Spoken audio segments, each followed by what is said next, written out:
और जनाब दी classic video जियार रहमान और Guddu Atif sound service Atif Bhatt match के राजा फरत पखड़ाल इन्होंने दोस्तानी खसूसी चाहत मुताबिक एक शेर मैं कोशिश करता हूँ जिस तरह पसंद है। और राजा मोहम्मद अफजल साहब, राजा निसार साहब, राजा इसरार साहब, राजा शेख, राजा शफन और अंसर साहब और भाई राजा गुलाम मुस्तफा सब इकमाल लगा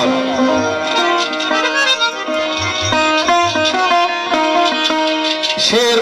नवाज आते सरकार ना इन अफरान इजाद के मुताबिक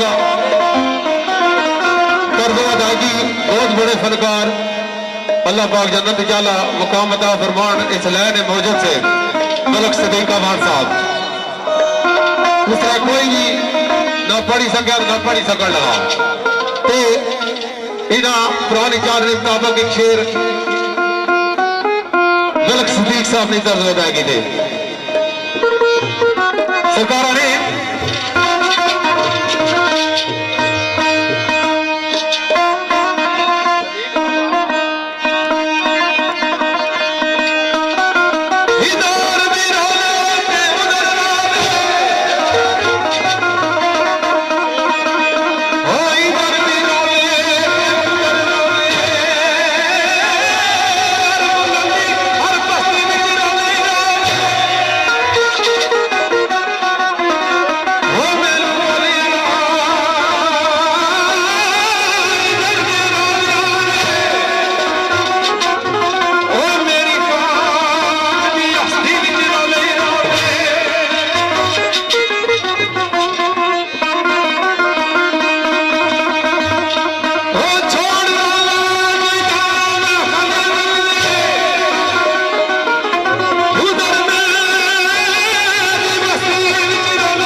फैसल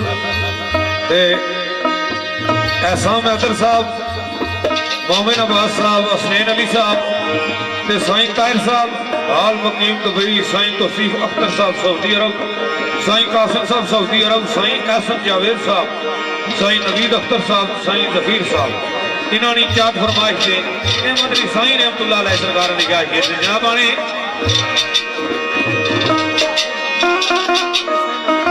साईं तनवीर साहब तो साड़ी नजर सरकार आने